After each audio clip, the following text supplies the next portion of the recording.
días. Y vamos a orar para pedirle al Señor que bendiga este tiempo de la palabra. Voy a pedirle a María José,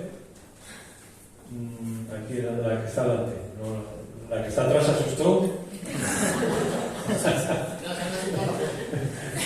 No, bueno, ella sonrió, la otra hizo... Bueno, el próximo domingo, tranquila. No. Muy bien, oramos por la palabra. Señor, gracias por este tiempo que podemos estar todos los hermanos juntos. Señor, gracias por esta iglesia, Señor, y gracias por ser tú nuestro Dios, Padre Santo. Te pedimos, papá, para que tú pongas las palabras, Espíritu Santo, en la boca de nuestro pastor Antonio, Señor. Y no solamente eso, sino que llegue a nuestros corazones y la pongamos por obra. En el nombre poderoso de Jesús. Amén. Amén. Amén. ¿Ser religioso nos ayuda a vivir mejor? No.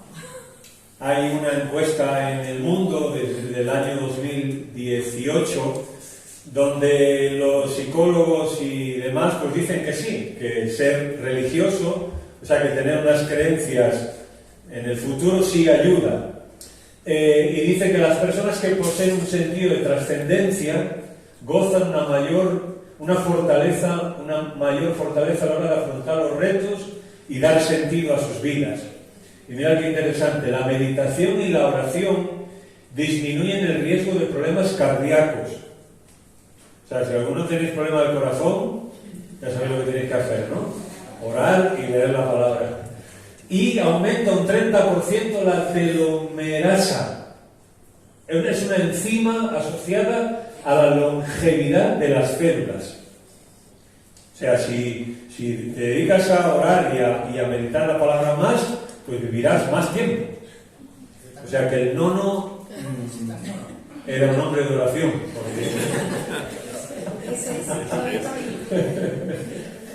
El abuelo de David era un hombre de oración, porque ya tiene 101, ¿no? Era, no, es.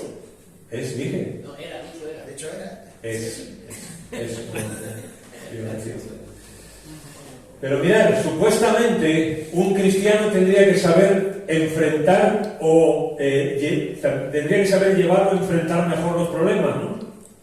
Si hablamos de nosotros como cristianos, deberíamos de saber llevar y enfrentar mejor los problemas que tenemos. Pero, como dice el dicho, una cosa es predicar y otra es dar trigo. Y no siempre es fácil. Por eso, hoy comenzamos una serie acerca de los salmos, y yo le he llamado la voz del alma a los salmos. La voz del alma. No voy a dar una introducción de los salmos porque tendríamos que estar, 2 meses introduciendo el libro de los salmos, y no lo voy a hacer evidentemente. Pero sí quiero mencionar una cosita hoy asociada a un salmo. La voz del alma, ¿por qué? ¿Por qué escojo este título para hablar de los salmos? ¿Por qué la voz del alma? Bueno, básicamente porque en los salmos hay 2 personajes principales. Uno es el que escribe, bien sea David o otro, o el que ora, o el que se queja, o el que duda, o el que se alegra, o el que se entristece, o el que está huyendo, o el que está enfermo. O sea, hay un sujeto en los salmos que es el que está expresando esta voz que sale de su alma, ¿no? Y el segundo personaje, evidentemente, es Dios, que es quien recibe esas oraciones, esas quejas, esas alegrías, esas tristezas, esos sentimientos de estado de ánimo, ¿no? Los salmos contienen teología propia, mucha teología propia. Teología propia queremos decir que es la parte de la doctrina que estudia a Dios Padre en la Biblia, teología propia. Se estudia a Dios Padre. Y dicen que los salmos contienen mucha teología propia, es decir, nos hablan mucho acerca de Dios. Ahora, tiene sentido porque la razón para orar, pedir, afianzar dudas, confiar a pesar de, es primero acudir, que eres tú el que acudes a Dios, y luego que haya alguien ahí que te escuche, ¿no? Que es Dios, y estos son los 2 personajes. Y la teología es conocer a ese Dios, y esto es fundamental. Vamos a ver cómo en los salmos no solamente es una voz del alma no solamente es un corito que está cantando el salmista, no solamente es una poesía que está desarrollando, sino que estos son hombres los que escriben que conocen a Dios, que lo conocen bien, que conocen cómo Dios actúa, que conocen sus atributos, que conocen sus facultades, cómo Dios obra, cómo Dios hace, quién es su persona. Porque a la hora de orar, a la hora de que nuestra alma se exprese, es necesario conocer a quién nos expresamos. Si tú tienes problemas o tienes circunstancias y de tu alma está saliendo, pues eso, ¿no? Estas cosas que salen en los salmos, y no hay nadie detrás que escuche, por eso es fundamental. Cuando yo tengo un problema, cuando yo tengo una necesidad, no solamente saber que Dios está ahí, creo que todos lo sabemos, ¿no? Sino quién es ese Dios, cómo actúa ese Dios, cuáles son sus características, cómo va a tratar conmigo. Mirad, el versículo central en nuestra Biblia en castellano es el Salmo 118:8. Mejor es confiar en el Señor que confiar en el hombre. Mejor es confiar en el Señor que confiar en el hombre. Por ejemplo, solo por mencionar un par de cosas, el Pentateuco, los 5 primeros libros de la Biblia, nos prohíbe obrar el mal, ¿verdad? Nos prohíbe hacer el mal. Pero, por ejemplo, los salmos nos enseñan cómo apartarnos de ese mal, si es que alguno hemos caído. Por ejemplo, los profetas nos instan, nos animan a arrepentirnos. Pero en los salmos encontramos cómo expresar ese arrepentimiento. Muchas veces puedo estar arrepentido por algo que he hecho y de mi boca no salir palabra. ¿Cómo expreso este arrepentimiento ante Dios? Es muchas veces lo que decimos, ¿no? ¿Qué le digo a Dios? ¿No? En el sentido de, pues me he equivocado, ahora ¿cómo me presento yo y qué le digo? En el sentido de que nos volvemos o pensamos que no somos dignos o que estamos sucios o lo que sea, ¿no? Bien, pues en los salmos vamos a encontrar hombres que se sentían igual que nosotros, pero que iban ante Dios y expresaban su arrepentimiento. Y de ahí también podremos aprender. Por ejemplo, Teresa de Ávila, cuando escribió su famoso poema, se basó en el Salmo 73:25, cuando lo leyó. Ese salmo que Asaf dice: ¿a quién tengo yo en los cielos sino a ti? Y ella, en base a eso, escribió este famoso poema: quien a Dios tiene, nada le falta. Id pues bienes del mundo, id dichas vanas, aunque todo lo pierda, mi Dios me basta. Basado en los salmos. Incluso alguna que recitaba los salmos y oraba cuando iba al baño, pues incluso se sentía mal. Sí, cuando iba al baño.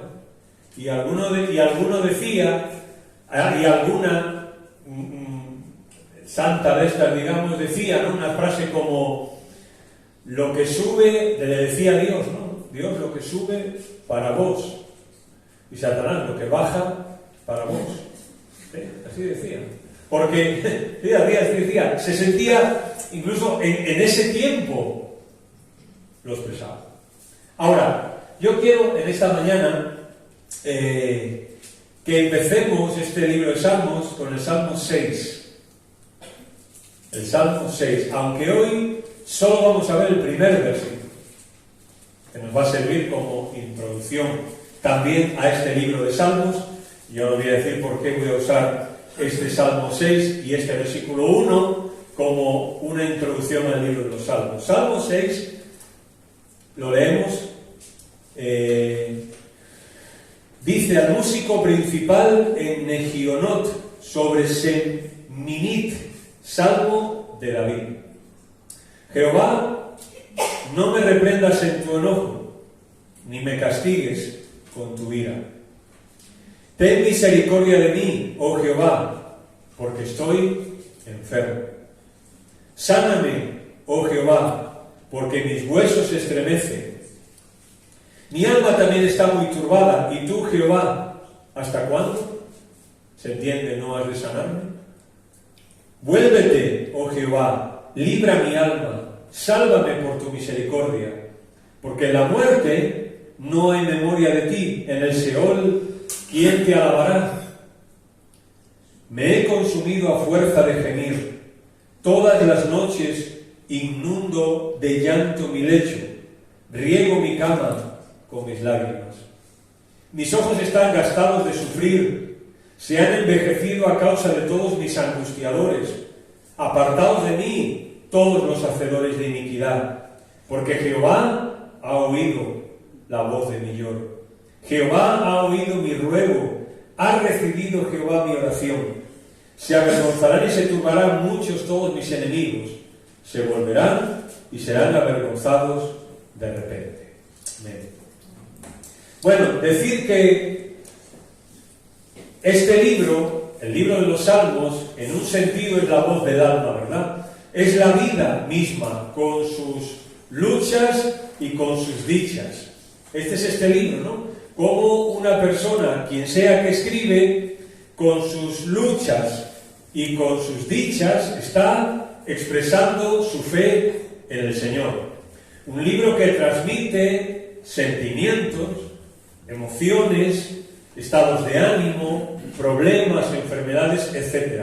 Creo que por eso es un libro que nos gusta tanto, porque de alguna forma transmite o nos habla de esos sentimientos que también nosotros tenemos. A veces de tristeza, a veces de impotencia, a veces de debilidad, a veces de desánimo. Y nos parece que expresar eso, pues casi es pecado, ¿no? Nos parece que siempre tenemos que decir a Dios que estamos bien, que no tenemos problemas, que somos muy fuertes, que estamos muy metidos en el Señor, etcétera, etcétera. Pero sabemos que no es así. Y el libro de los Salmos, las personas que tenemos aquí, expresan esa voz desde el alma, esa voz que sale sin matizaciones, sin justificaciones, sin nada. Esa voz que sale de estar ante el Señor, el que ora y Dios, dos personas. Y uno está hablando y el otro está escuchando. Ahí no tiene que disimular, no tiene que matizar, no hay problema en que alguien le juzgue, le critique o se lo vaya a contar a otro. No hay problema. Mirad lo que dice un salmo. Este pobre clamó. En ese momento veremos eso. Y el Señor lo oyó. Y lo libró de todas sus angustias. Así que la vida trae angustias. Claro que las trae. Vaya si las trae. Bien, pues lo que tenemos que hacer en nuestras angustias, este pobre clamó y el Señor oirá. ¿Cómo comienza el libro de los Salmos? El libro de los Salmos comienza con una palabra. El Salmo 1:1. Con la palabra bienaventurado. Bienaventurado. Así comienza este libro. Y en los libros de la tradición judía, que se llama la Cábala, o sea, ellos hablan acerca de la ley y acerca de la palabra de Dios en el Antiguo Testamento. Ellos dicen que como empieza un libro, marca el desarrollo del libro. Y el libro de los Salmos empieza bienaventurado.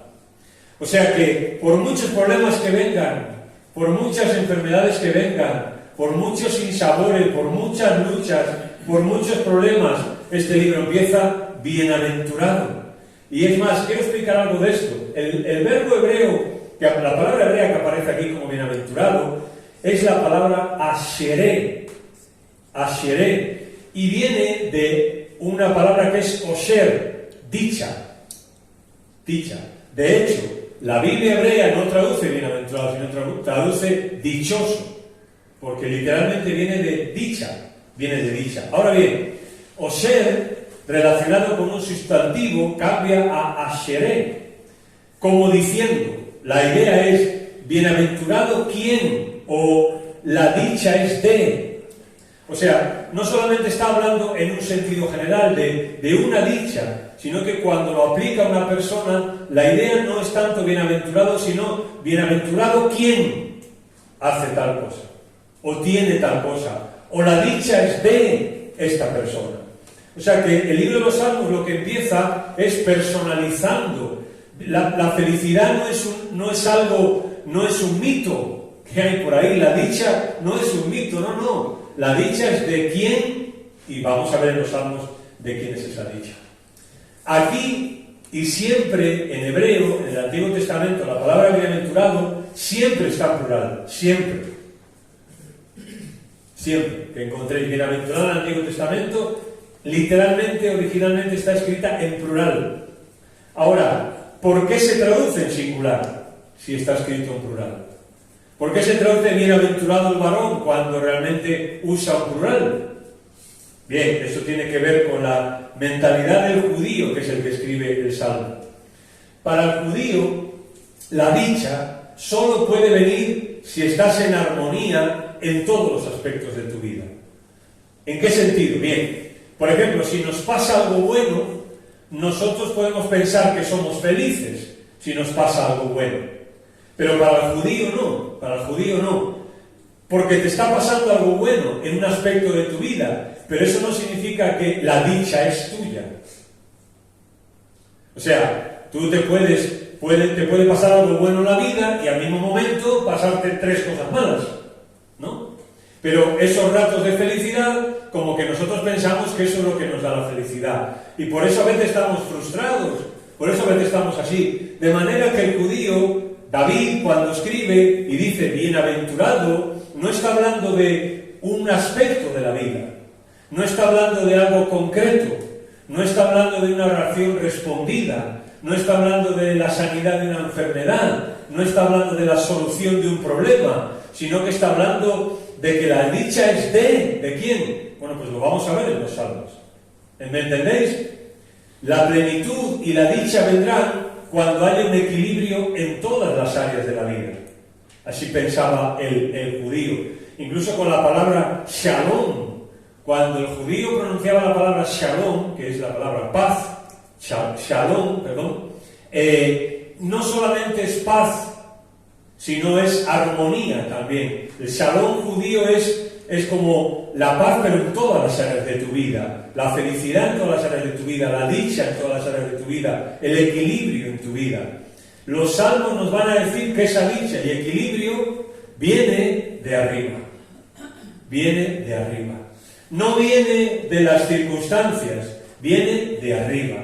Así que la dicha es ¿de quién? Pues de aquel que puede expresar la voz de su alma a Dios y sabe que Dios va a traer armonía a su vida, que va a traer equilibrio. Por eso a veces vemos a David, lo vamos a ver, ¿no?, en los salmos a veces quejándose de que le pasa esto, de que le pasa lo otro, de que lo persiguen sus enemigos, de que ha perdido aquello, de que se burlan de él, de que está enfermo, de que ha pecado, de distintas cosas, ¿no? Y en el mismo salmo puede decir, pero yo, Señor, en ti confío. O decir, mis labios te alabarán. Pero se acaba de decir, claro, pero entender el sentido. El sentido es que David sí está proponiendo, de la voz de su alma está saliendo un problema que tiene ante Dios. Pero a David no le quita eso el pensar y el ver que el equilibrio está, él es bienaventurado porque esa bienaventuranza es Dios mismo. Por ejemplo, lo mismo que dice el Nuevo Testamento, toda buena dádiva y todo don perfecto desciende de lo alto, del Padre de las luces. O sea, lo que está diciendo el Nuevo Testamento es lo mismo. ¿Podemos tener cosas positivas aquí en la vida? Pues sí. ¿Podemos pasar buenos ratos aquí en la vida? Pues sí. ¿Podemos tener buenos momentos con nuestra familia, con amigos, con la iglesia, en el trabajo, en cuanto a salud, etcétera? Sí. Pero lo que dice aquí el Nuevo Testamento es, pero toda buena dádiva, de verdad, viene de Dios. Y es bienaventurado el que la tiene. El que la tiene. Sorprendentemente es la forma en la que David introduce el Salmo 6 que hemos leído. Mirad, la primera palabra que aquí aparece al músico principal es Negionot. Bueno, Negionot se refiere al instrumento de cuerda y por implicación, pues un poema al que se le ha puesto música. Esa es la idea, ¿no? La idea es que esto es un poema que se le pone música y es para cantar. Ahora, seminit, que es la siguiente palabra que tenemos aquí, seminit, es el femenino de 8, y de ahí que se traduzca octava. Y ahora voy a explicar esto aquí una cosa. De ahí que se traduzca octava, pero es el femenino del número 8. Bien. Probablemente lo que está refiriendo el Salmo se refiere a una especie de lira de 8 cuerdas. O sea, que este poema que él ha compuesto, que se toque con esta lira que tiene 8 cuerdas. Ahora, mirad lo interesante, y es que parece que las arpas más antiguas que se encontraban tenían 7 cuerdas. 7. Pero David construye una lira con 8 cuerdas, con una tonalidad más o menos para salmos como este. ¿Y por qué construir un instrumento que tenga una cuerda más, una nota más para cantar este salmo? Bueno, mirad, el número 7 para el judío representa la creación. O sea, Dios hizo la creación en 7 días y descansó. O sea, es como la perfección, ¿no? Dios hace la creación y es su creación. Pero en la mentalidad judía, el 8, para el judío, apuntaba a lo sobrenatural, o sea, a lo superior. Si el número 7 apuntaba a la creación del hombre, de todo lo que vemos, el 8 para ellos era un número que apuntaba a lo superior, a lo sobrenatural, o sea, a Dios. Si David tuviera esta intención, bueno, pues tal vez entonces David en su enfermedad usa un instrumento de 8 cuerdas para expresar incluso con la música que en nuestra enfermedad, en nuestro dolor, en nuestra debilidad, necesitamos proyectarnos a algo más grande, y es Dios. O sea, que como que David estaría creando un instrumento con una nota más que tuviera 8, para que incluso cuando se tocara, se recordara que aunque el Salmo habla de problemas aquí abajo, y de enfermedades, y de enemigos, y de dolor, y de todo esto, pero se canta con un instrumento que apunta a que por encima de todo eso está Dios. Está Dios. Otros creen que se refiere a una tonalidad, cuando dice seminil, o sea, una tonalidad más baja o más triste, digamos, ¿no? Bueno, si fuera así también tendría sentido, porque en la relación con el Señor hay tiempos de alegría, sí, pero también hay tiempos de tristeza. Y hay tiempos de afligirse también y de lamentarse. Las dos posibilidades caben. Es decir, David está tocando esta melodía, este salmo, con un tono menor, con un tono más melancólico, más triste, porque este no es momento de alegrarse, porque tal vez no hay motivo de alegrarse. Y él está enfermo y tiene problemas y tiene enemigos, y entonces su tono es el que es. No puede tocar un tono alegre, ¿por qué no? Yo con lo que Juan nos decía, ¿verdad? Lo que nos decía Juan, ¿no? Pero a veces venimos, pues no venimos alegres. Y estamos pasando por situaciones. Y por mucho que intentemos, pues no nos sale. Otras veces sí. Bien, los dos tiempos son necesarios. Eclesiastés 3 dice que hay tiempo de reír y hay tiempo de llorar. Hay tiempo de alegrarse y hay tiempo de entristecerse. Y hay un libro que se llama Las Lamentaciones, donde el pueblo, ¿cómo se iba a alegrar? Si los habían llevado cautivos y los habían metido en Babilonia, habían destruido todo. No, Jeremías está allí, está lamentándose por lo que ocurre, está entristecido, está llorando.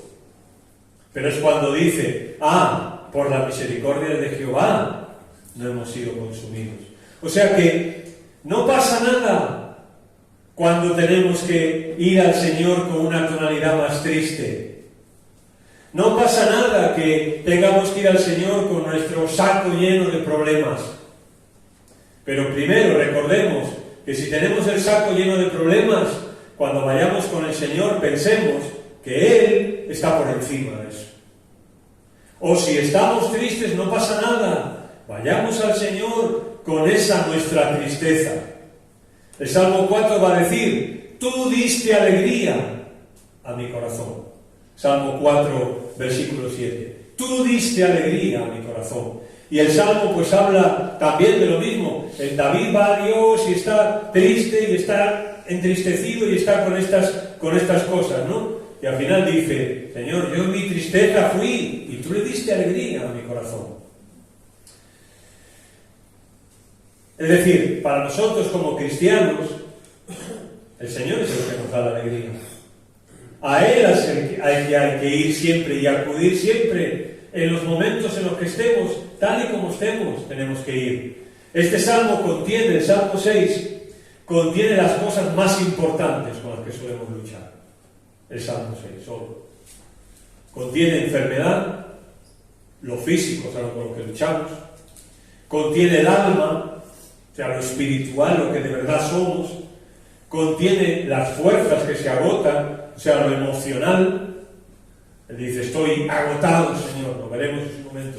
Estoy agotado. Y también contiene las personas que Él no puede controlar. Tú puedes controlarte a ti y aún así, pero las personas a tu alrededor no las puedes controlar, cómo reaccionen, lo que hagan. Así que este salmo, digamos que contiene, creo que son las 4 cosas, ¿no? Más con las que más luchamos nosotros en la vida. Por eso le he titulado al salmo, ¿no? Proyectarnos hacia algo más grande. Salmo 6. Proyectarnos hacia algo más grande. Y vamos a ver 4 cosas, pero hoy solo una. Y dentro de un par de semanas veremos las 3 siguientes. Primero y fundamentalmente, lo que necesitamos es a Dios. Para proyectarnos hacia algo más grande, para elevarnos, primero y fundamentalmente necesitamos a Dios. En primer lugar, el versículo 1 dice, ¿no? Señor, oh Jehová, no me reprendas en tu enojo, ni me castigues con tu ira. Aquí hay algo muy interesante en las palabras que David usa. No sabemos el momento concreto en que David escribió este salmo. Determinar en qué momento un salmo se escribe es muy importante a la hora de poder interpretarlo, ¿no? Pero aquí no sabemos. Algunos apuntan a que él escribe este Salmo 6 entre el lapso entre su pecado con Betsabé, la rebelión de su hijo y todo agravado por las burlas de sus enemigos. O sea que es como que David estaría escribiendo este salmo en uno de sus peores momentos, en lo personal, en lo familiar, en su trabajo como rey, en su relación con Dios, ha pecado, ¿no? O sea, en su peor momento. La enfermedad era vista como consecuencia del pecado, recordad. El Antiguo Testamento, el libro de Job y otros, eso nos apunta. El judío del Antiguo Testamento veía la enfermedad como un resultado del pecado. Tú has pecado, por tanto, algo te va a pasar. Bien, esto nosotros sabemos que no siempre. Esto ya con el Nuevo Testamento en la mano lo corregimos. Y decimos que no siempre una enfermedad es el resultado de que se ha hecho algo mal. No siempre, en primer lugar. Segundo, no lo puedo decir yo de nadie. O sea, cuando hablamos de que una enfermedad puede ser el resultado de una actitud, de un pecado de alguien, eso solo puede decir quién, esa persona. Y Dios, por supuesto. Pero yo no podría decir, oye, es que a Marga le está pasando esto porque... No, es un disparate, porque yo no hombre, puedo, pero no debo hacerlo, porque posiblemente me voy a equivocar y yo no soy Dios para poder juzgar todas esas cosas, ¿no? O sea, yo no lo puedo decir de nadie. Pero en tercer lugar, tampoco deberíamos descartarlo. Y vamos a ver ahora el versículo 1. O sea, que Dios en algún momento dado trate con nosotros, pues no deberíamos descartarlo. Y no pasa nada. Ahora lo explico. Hay muchas cosas que nos cansan en esta vida. Y si hiciéramos como el salmista, si inundáramos un poco más nuestras camas con lágrimas, veríamos las liberaciones del Señor. Nos hace falta un poco más acudir al Señor y acudir con nuestros problemas, ¿no? Y derramar nuestras lágrimas delante de Él. Él ve, Él sabe cuáles son nuestras lágrimas. De hecho, hay un versículo en el Nuevo Testamento que afirma una cosa que lo ratifica esto, y es que Él un día enjugará nuestras lágrimas. Cuando estemos con el Señor, Él enjugará, o sea, secará nuestras lágrimas. Esto quiere decir que Él conoce tus lágrimas y mis lágrimas. Ahora, cuando David dice, no me reprendas en tu enojo ni me castigues en tu ira, David sintió pues que no podía más en esas condiciones, y lo que hizo fue arrojarse en los brazos del Señor. Si David está escribiendo este salmo en el peor momento, pues David hace lo mejor que puede hacer. Cuando ya no puede más, pues arrojarse en los brazos del Señor. Pero no juzguemos a David porque hace esto ya cuando no puede más, porque creo que es una condición humana nuestra también. En primera instancia siempre intentamos nosotros, ¿no?, arreglarlo, siempre intentamos nosotros hacer algo, hasta que vemos que ya no podemos, ¿no? Y entonces es cuando acudimos a Él. David no pide que su reprensión sea quitada. Como decía Spurgeon, ¿no?, tal vez podría perder una bendición escondida. O sea, David no estaría pidiendo que, si Dios lo está reprendiendo, que sea quitada esa reprensión. Porque Spurgeon comenta y dice, entonces podría perderse una bendición ahí, en lo que decíamos antes, porque a veces cuando el Señor trata con nosotros de una o de otra manera, ahí en ese trato hay una bendición de parte de Dios para nosotros. Siempre. Aunque nos duela, aunque no tenga sentido, pero cuando el Señor está tratando con nosotros, siempre hay una bendición de parte de Dios. Porque, explicamos, David está pensando, ¿no?, que Dios le recuerde su pecado, está bien, pero no cuando está enojado contra él, para que su corazón no desmaye. O sea, David piensa, bueno, si Dios me está recordando o me está llamando la atención de alguna forma o está tratando conmigo, está bien, pero que no esté enfadado conmigo, Dios. Por ejemplo, el Salmo 37 dice, hubiera yo desmayado si no creyere que veré la bondad del Señor en la tierra de los vivientes. O sea que David lo que está diciendo aquí en este Salmo es, si yo no creo que al final Dios está haciendo algo bueno conmigo, pues desmayo, me vengo abajo. Cuando tengo un problema, si no creo que en ese problema, en esa circunstancia, hay una bendición para mí, pues entonces me desmayo. Ya no hay nada, no puedo seguir adelante. Cuando tú tienes que pasar un problema y ese problema no tiene ningún sentido, pues no tiene ningún sentido nada.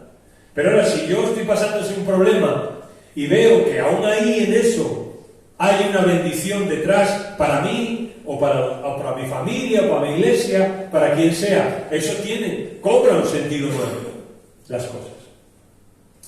Por ejemplo, Jeremías dice, oh Señor, corrígeme, pero con moderación. No en tu ira, para que no me destruyas. O sea, Jeremías lo mismo, él sabe que Dios tiene que corregirle. Pues porque Jeremías, igual que nosotros, fallamos o no fallas. Como dice Jerónimo, ¿no? Si no fallas, pues un autógrafo, por favor, al final. O sea, todos fallamos, ¿no? Y Jeremías sabe que él falla y que Dios lo tendrá que corregir. Pero él dice, Señor, con moderación, no en tu ira, Señor, no en tu ira. Ahora bien, una cosa importante aquí. David usa dos palabras aquí. Enojo, ira. ¿Vale? Enojo es la palabra hebrea af e ira es la palabra hebrea jamá. Aunque se escribe con H para transliterar algo, pues se pronuncia con J. Jamá. Estas son las dos palabras. Expliquémoslas, porque aquí está detrás la enseñanza. Enojo es la palabra af y es el enojo superficial y lleva la idea de nariz. Af lleva la idea de nariz. O sea, la imagen de alguien cuando se enfada y respira por la nariz, ¿no? Cuando, ¿verdad? Estás tú y estás contando hasta 10, ¿no? Entonces estás... Vale, pues esa es la idea, ¿no? La idea es esa, ¿no? Alguien que está... Le sale el... Fuego no, pero bueno. Vamos a ver. Eso sería un dragón. Af sería el enojo externo, el que se puede ver. Cuando tú ves una persona que está cabreada, pues está cabreada, ¿no? Ya está. Lo puedes ver. Así que David dice, Señor, no me reprendas en tu enojo. Y ahora dice, ni me castigues con tu ira. Bien, ira es la palabra jamá, y esta sí, esta viene de la palabra ham, que es caliente.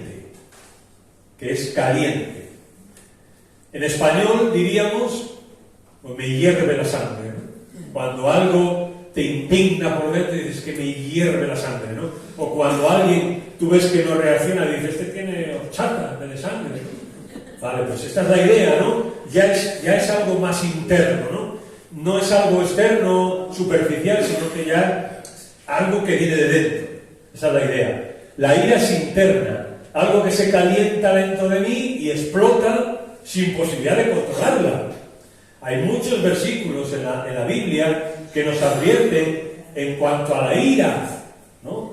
Y en cuanto a Dios también, por ejemplo, que Él es tardo para irarse. Y habla de la ira en cuanto a que es algo que es más interno y que cuando sale no lo puedes controlar.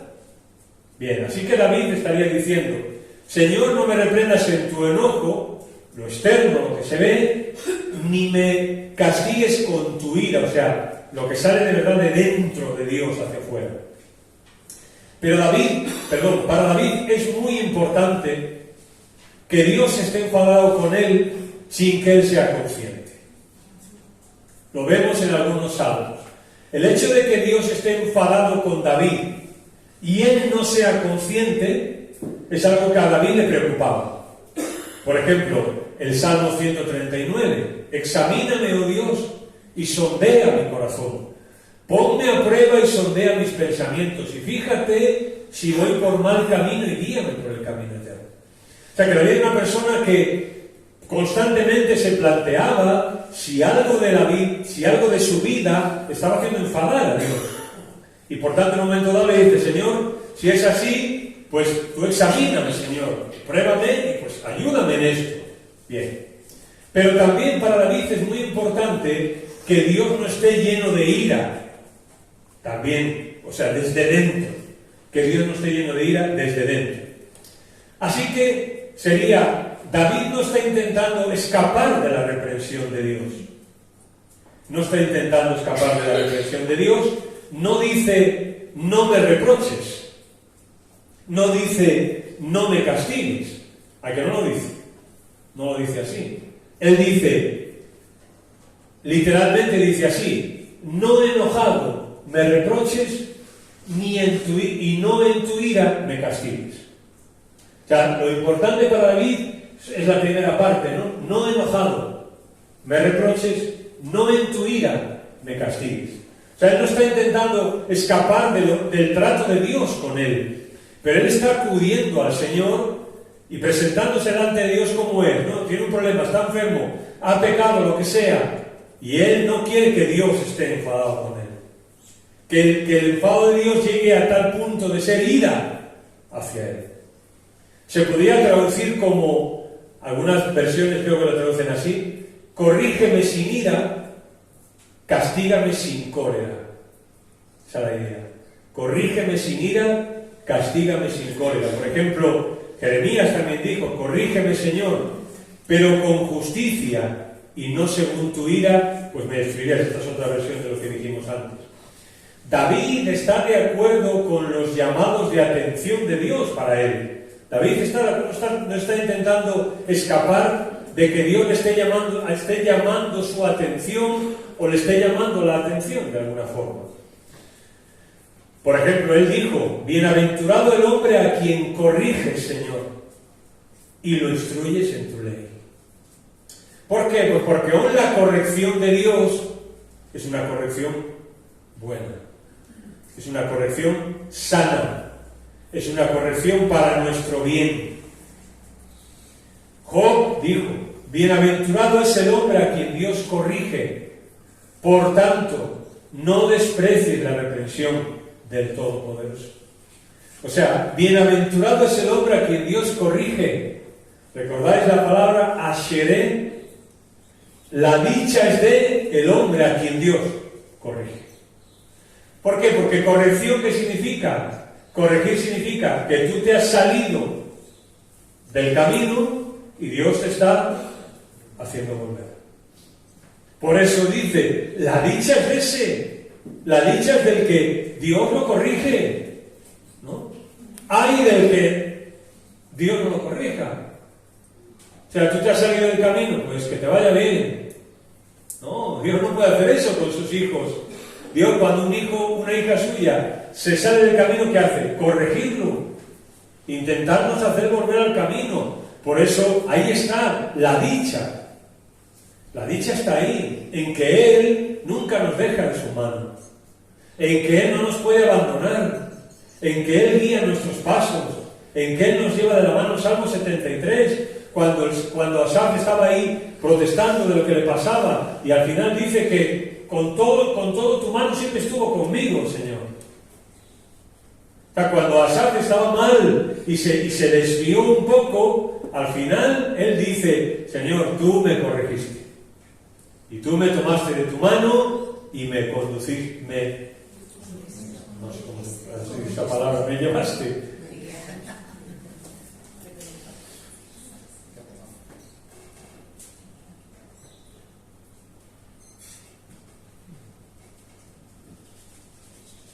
¿Quién preferimos que nos castigue? ¿Que nos corrija?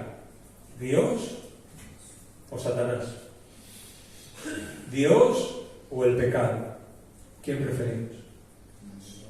Porque Dios es bueno y Dios nos ama. Por eso, feliz el hombre y la mujer a quien Dios corrige. Lo que David no quiere es la sensación de que Dios esté enojado con él, y eso le hace muy grande a David, muy grande. Por eso se le dice que era un hombre conforme al corazón de Dios, porque él podía fallar. De hecho, falló y mucho, pero a él le importaba mucho, como se dice ahora, pero le importaba muy mucho que Dios no estuviera enfadado con él.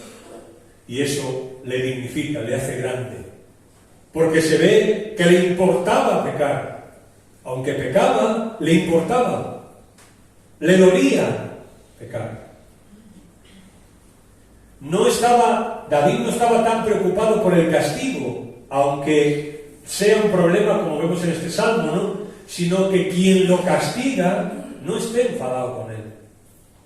O sea, el castigo David lo asume, la corrección David lo asume, el trato de Dios con David él lo asume, pero él lo que no está dispuesto a asumir es que quien está tratando con él esté enfadado. Son dos cosas distintas. Dios trata con nosotros siempre para nuestro bien, nos dice la Biblia, pero Dios es un Dios bueno también. Y hay que ir lo mejor. Por eso para David, él le preocupa que Dios esté enfadado con él. No le preocupa que Dios esté tratando con él, sino que él no tenga la actitud honesta y sincera ante Dios para que Dios encima se enfade con él. O sea, que el castigo venga desde el amor. Eso es lo que quiere David. Que cualquier experiencia que él tenga en su vida sea desde el amor. Que Dios desde su amor, de su bondad, de su misericordia, de su gracia, de esa forma lo esté tratando. No enfadado con él.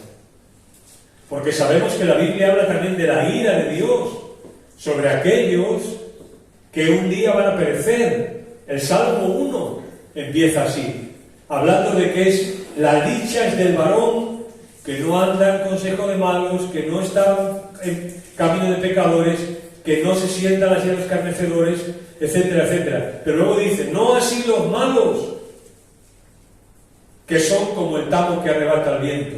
Por tanto, no se levantarán los malos en el juicio, ni los pecadores en la congregación de los justos. Hay una diferencia, ¿no? Y David quiere sentir que Dios lo ama, a pesar de lo que esté tratando con él. Dios es bueno todo el tiempo. ¿Recordáis esa peli que había, no? Dios es bueno todo el tiempo, y eso es algo que nosotros necesitamos recordar cada momento de nuestra vida. Dios es bueno.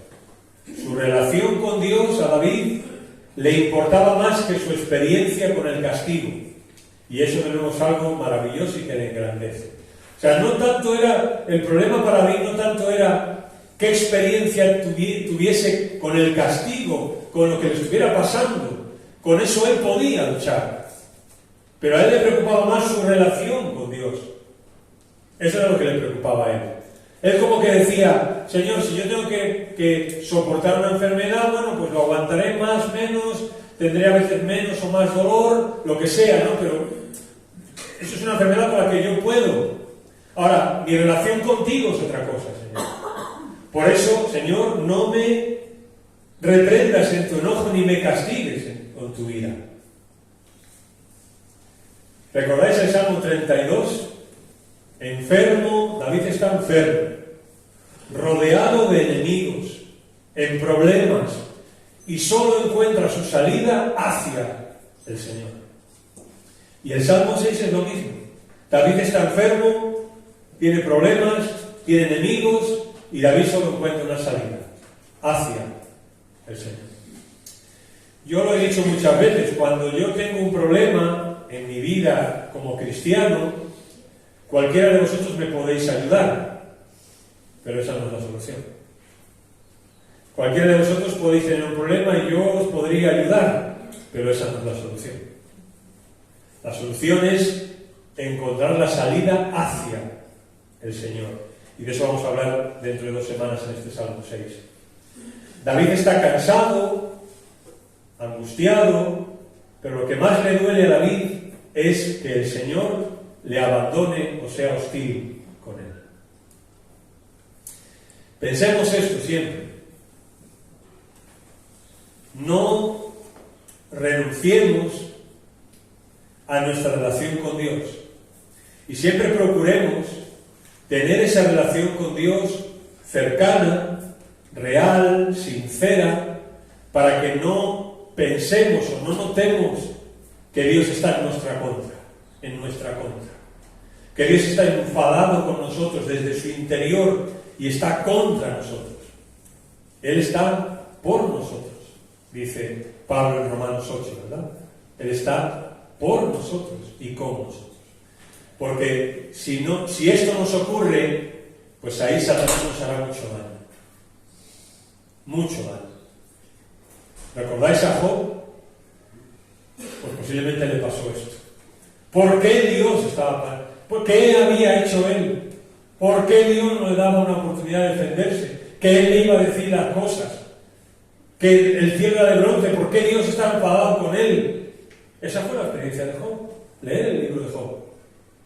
Hasta que Job, pues, vio a donde tenía que ver. Hasta que Dios vino a la vida de Job y le dijo, mira Job, un momento, ahora te voy a hablar de quién soy yo. Bueno, Job, ¿estabas tú cuando yo hice el universo?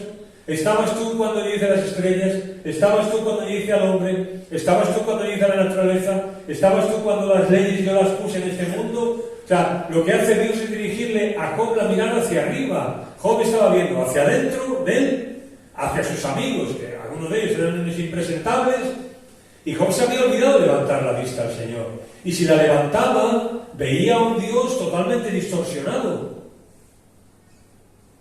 Y cuando Dios le dirige su mirada y Job ve a Dios, entonces ¿qué dice Job? Ahora mis ojos te ven. Ahora. ¿En qué? Job era un hombre que conocía a Dios perfectamente. En sus problemas, en sus enfermedades, en su dolor, en la pérdida de su familia, de muchos de sus bienes, en la pérdida de su salud. Ahí vio Dios a Job. Ahí vio Job a Dios. Ahí fue donde lo vio. Antes no lo había visto ahí, pero ahora sí. Ahora ve ahí a un Dios bueno, a un Dios misericordioso con él. Mirad, esta es una traducción distinta, partes del Salmo 32. Dice David cuando dirige su mirada hacia el Señor: Dios mío, tu perdón nos llega a todos como una bendición. Tu perdón borra nuestros pecados y rebeldías. mientras no te confesé mi pecado, las fuerzas se me agotaron, se me fueron acabando de tanto llorar. Me castigabas día y noche, y fui perdiendo las fuerzas como una flor se marchita bajo el sol. Claro, incomprensible, ¿no? Pero ahora dice David, pero te confesé mi pecado, y no oculté mi maldad. Me decidí a reconocer que había sido rebelde contigo, y tú, mi Dios, me perdonaste. Y ahora dice David, por eso los que te amamos, oramos a ti en momentos de angustia. No, esto es la traducción, no mucho. Por eso los que te amamos, oramos a ti en momentos de angustia. Porque sabemos quién es el Señor. Porque cuando leemos su palabra conocemos a Dios y podemos saber perfectamente a qué Dios nos dirigimos. A los que confían en ti, los cubres con tu gran amor. David había pecado. Salmo 32, él está confesando pecados, pues no pequeños. Sin embargo, él al final dice, a los que en ti confían, los cubres con tu gran amor. Y hermanos, el Señor nos cubre siempre con su gran amor, todos los días. Todos los días fallamos. Todos los días hay en nosotros cosas desagradables. Está nuestra vieja naturaleza en nosotros. Están esas cosas que hacemos que no tienen sentido ninguno. Y aún encima está que no sentimos que podamos acudir a... ¿Cómo voy a ir yo ahora a Dios? ¿Qué le voy a decir a Dios? Pues dile lo que sea, díselo. Porque si confías en Él, Él te cubre con su gran amor. El amor cubre multitud de pecados. Señor, muchas gracias por tu palabra en esta mañana. Gracias por este libro de los Salmos, que vemos a personas como nosotros, en circunstancias como las nuestras, dirigiéndose a ti, Señor. Tenemos problemas, tenemos enfermedades, tenemos necesidades, conflictos con personas, tantas cosas, Señor, que tenemos que, digamos, que padecer aquí hoy día, pero somos bienaventurados. La dicha es nuestra, Señor, porque te tenemos a ti, porque tú eres lo que le das equilibrio a nuestras vidas, tú eres lo que le das sentido a nuestras vidas. Por eso, a pesar de nuestras circunstancias, somos dichosos, la dicha es nuestra. Señor, ayúdanos también a priorizar nuestra relación contigo, Señor. A tener este mismo sentimiento que tenía David. No de que tú no trates con nosotros, Señor, eso, los que te conocemos desde hace tiempo sabemos que tú vas tratando con nosotros de una u otra forma. Pero, Señor, que lo que nos preocupe es nuestra relación contigo. Que nos preocupe que tú no estés enfadado con nosotros, Señor. Que haya una buena relación entre nosotros, de nosotros contigo, Señor. Y que siempre tenemos el recurso de ir, pedir perdón por las cosas, y tú nos cubres con tu gran amor, Señor. Por eso, los que te amamos, oramos a ti en momentos de angustia, de dificultades. Y gracias, Señor, porque estos salmos nos hablan de alguien que tiene problemas, que tiene enfermedades, que tiene necesidades, pero al otro lado hay un Dios, que eres tú. Señor, al otro lado de nuestras necesidades estás tú. Al otro lado de nuestros problemas estás tú. Por eso queremos siempre acudir a ti para recibir el perdón, para recibir las fuerzas y para recibir el equilibrio en nuestra vida que solo tú nos lo puedes dar. Gracias, Señor, por tu palabra y por tu presencia. En Cristo Jesús. Amén.